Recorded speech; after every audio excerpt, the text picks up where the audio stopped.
আজ আমি গভীর উদ্বেগ, ক্ষোভ এবং হতাশার জায়গা থেকে কিছু কথা বলতে চাই।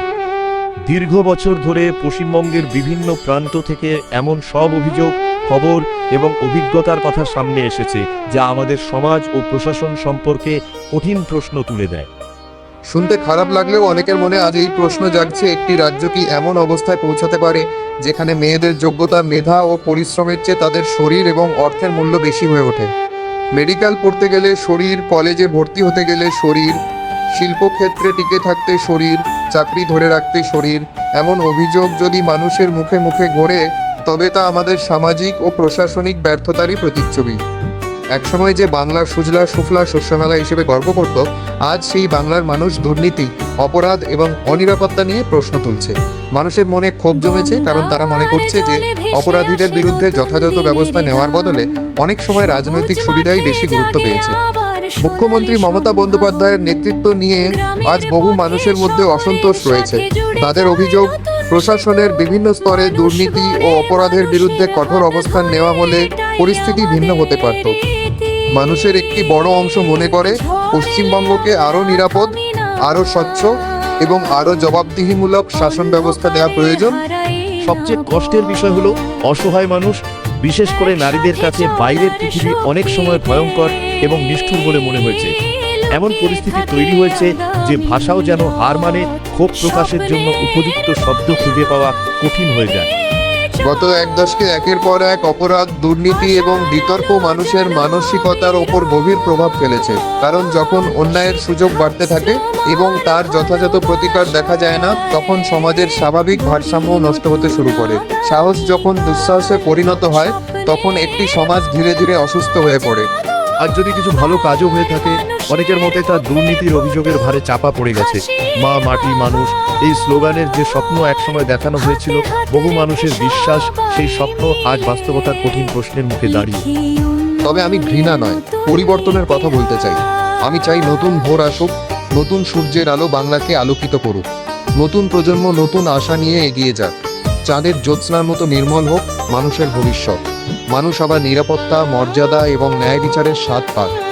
আমাদের প্রার্থনা হোক পশ্চিমবঙ্গ এমন এক রাজ্যে পরিণত হোক যেখানে যোগ্যতার মূল্য থাকবে, নারীর সম্মান অক্ষুণ্ণ থাকবে, অপরাধের বিচার হবে এবং সাধারণ মানুষ ভয় নয়, আশা নিয়ে বাঁচবে। একের পর এক খবর, একের পর এক ঘটনা আমাদের এই প্রশ্নগুলো করতে বাধ্য করেছে। আর সেই কারণেই আজ পরিবর্তনের দাবি, জবাবদিহির দাবি এবং একটি সুন্দর ভবিষ্যতের দাবি আরও জোরালো হয়ে উঠেছে। ধন্যবাদ প্রিয় উপস্থিত অতিথিবৃন্দ এবং পশ্চিমবঙ্গের মানুষ, সবাইকে আমার আন্তরিক শুভেচ্ছা। আজ আমি পশ্চিমবঙ্গের বর্তমান প্রশাসন ও উন্নয়নমূলক বিভিন্ন বিষয় নিয়ে সহজ ভাষায় কিছু কথা বলতে চাই। আমার উদ্দেশ্য কোনো রাজনৈতিক বিতর্ক নয়, বরং রাজ্যের উন্নয়ন, বিভিন্ন সরকারি উদ্যোগ অর্জন এবং চ্যালেঞ্জগুলো নিয়ে আলোচনা করা। কেন্দ্র ও রাজ্যের সমন্বয়। যখন কেন্দ্র ও রাজ্য সরকারের মধ্যে ভালো সমন্বয় থাকে, তখন অনেক উন্নয়নমূলক প্রকল্প দ্রুত বাস্তবায়ন করা সম্ভব হয়। রাস্তা, রেল, স্বাস্থ্য, শিক্ষা এবং বিভিন্ন কল্যাণমূলক প্রকল্পে দ্রুত সিদ্ধান্ত নেওয়া ও অর্থ বরাদ্দ মানুষের উপকারে আসে। অবকাঠামো উন্নয়ন। পশ্চিমবঙ্গ পূর্ব ভারতের একটি গুরুত্বপূর্ণ রাজ্য, তাই ভালো রাস্তা, আধুনিক রেল ব্যবস্থা, বিমানবন্দর এবং বন্দর উন্নয়ন রাজ্যের অর্থনীতির জন্য খুবই গুরুত্বপূর্ণ। উন্নত যোগাযোগ ব্যবস্থা হলে ব্যবসা বাণিজ্য বাড়ে, নতুন শিল্প আসে এবং কর্মসংস্থানের সুযোগ তৈরি হয়। শিল্প ও বিনিয়োগ। সেন্টেন্স। রাজ্যে নতুন শিল্প স্থাপন এবং বিনিয়োগ আকর্ষণ করা অর্থনৈতিক উন্নয়নের অন্যতম প্রধান শর্ত। শিল্পাঞ্চল, প্রযুক্তি পার্ক, ক্ষুদ্র ও মাঝারি শিল্পের জন্য ঋণ ও অন্যান্য সুযোগ সুবিধা বাড়ানো হলে নতুন কর্মসংস্থান সৃষ্টি হতে পারে এবং স্থানীয় অর্থনীতি শক্তিশালী হয়। কৃষি উন্নয়ন। পশ্চিমবঙ্গের অনেক মানুষ কৃষির সঙ্গে যুক্ত। সেন্টেন্স। কারণ সে টেন সেন্টার proper sentence Can FT10 Can Certificates Questions for a Fire and Situation DSC সোপায়ার দিশায় যার ইতে পৌঁছানোর সুযোগ বাড়লে কৃষকরা ন্যায্য মূল্য পাওয়ার সম্ভাবনা বাড়ে। শিক্ষা ও দক্ষতা উন্নয়ন। একটি রাজ্যের ভবিষ্যৎ নির্ভর করে তার শিক্ষিত ও দক্ষ জনগোষ্ঠীর উপর। স্কুল কলেজের উন্নয়ন, কারিগরি শিক্ষা, কম্পিউটার প্রশিক্ষণ এবং অনলাইন শিক্ষার সুযোগ বাড়ানো হলে যুব সমাজ চাকরি ও ব্যবসার জন্য আরও প্রস্তুত হতে পারে। স্বাস্থ্যসেবা। মানুষের জন্য সহজলভ্য ও উন্নত স্বাস্থ্য সেবা নিশ্চিত করা খুবই জরুরি। সেন্টেন্স হাসপাতালের উন্নয়ন, চিকিৎসা সরঞ্জাম বৃদ্ধি, স্বাস্থ্য বীমা প্রকল্প এবং টেলিমেডিসিন সেবা বিশেষ করে গ্রামীণ এলাকার মানুষের জন্য উপকারী হতে পারে। সামাজিক সুরক্ষা, বয়স্ক, দরিদ্র এবং সুবিধাবঞ্চিত মানুষের জন্য সামাজিক নিরাপত্তা কর্মসূচি গুরুত্বপূর্ণ। পেনশন, আবাসন প্রকল্প এবং কর্মসংস্থানমূলক উদ্যোগ মানুষের জীবনমান উন্নত করতে সাহায্য করে। আইন শৃঙ্খলা, একটি নিরাপদ পরিবেশ নাগরিকদের জন্য যেমন গুরুত্বপূর্ণ তেমনি বিনিয়োগকারীদের জন্য। অপরাধ নিয়ন্ত্রণ, প্রশাসনিক দক্ষতা বৃদ্ধি এবং দ্রুত বিচার ব্যবস্থা মানুষের আস্থা বাড়াতে সহায়তা করে। ডিজিটাল সেবা, বর্তমানে সরকারি সেবাগুলো অনলাইনে পাওয়া গেলে মানুষের সময় ও খরচ দুটোই কমে। ডিজিটাল পেমেন্ট, অনলাইন আবেদন এবং বিভিন্ন সরকারি পরিষেবা ডিজিটাল মাধ্যমে পৌঁছে দেওয়া প্রশাসনকে আরও সহজ ও স্বচ্ছ করতে পারে। পর্যটন ও সংস্কৃতি, পশ্চিমবঙ্গের রয়েছে সমৃদ্ধ ইতিহাস, সংস্কৃতি এবং পর্যটন সম্ভাবনা। ধর্মীয় স্থান, ঐতিহাসিক স্থাপনা, সমুদ্র, পাহাড় এবং স্থানীয় হস্তশিল্পকে আরও উন্নতভাবে তুলে ধরা গেলে রাজ্যের অর্থনীতি লাভবান হতে পারে। কিছু গুরুত্বপূর্ণ চ্যালেঞ্জ, যে কোনো সরকারের সামনে কিছু চ্যালেঞ্জ থাকে। সব প্রকল্পের সুবিধা প্রত্যন্ত অঞ্চলে পৌঁছে দেওয়া, প্রশাসনিক দক্ষতা বাড়ানো, দুর্নীতি ও অপচয় কমানো, কর্মসংস্থান বৃদ্ধি করা, উন্নয়নের পাশাপাশি পরিবেশ রক্ষা করা। ভবিষ্যতের জন্য কিছু প্রস্তাব: 1. স্থানীয় প্রশাসনের সক্ষমতা আরও বাড়ানো। 2.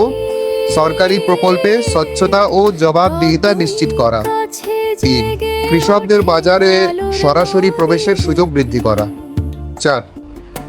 সব সম্প্রদায়ের মানুষের মতামতকে গুরুত্ব দেওয়া। 5. পরিবেশ বান্ধব উন্নয়নকে অগ্রাধিকার দেওয়া।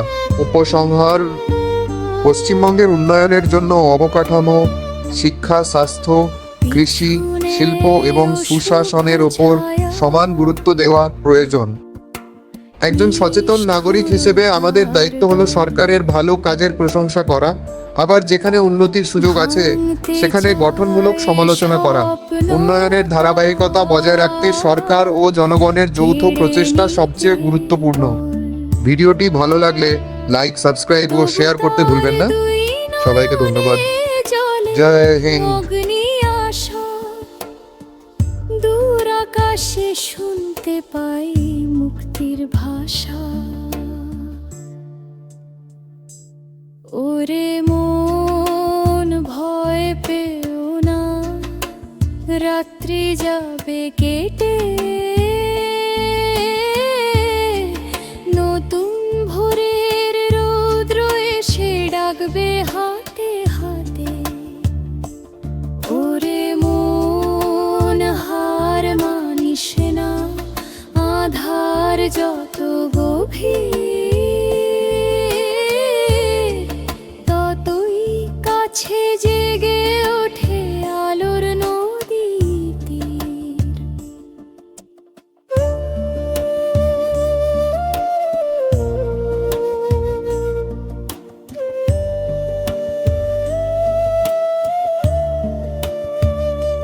যে ফুল ঝরে ধুলার বুকে,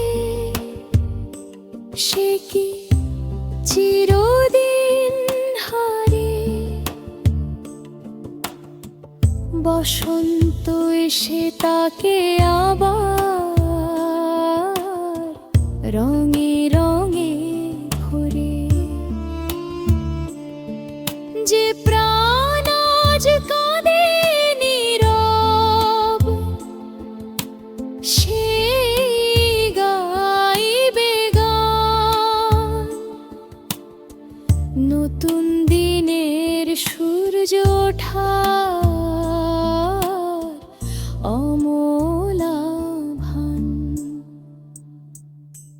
ওরে মন ভয় পেও না, রাত্রি যাবে কেটে,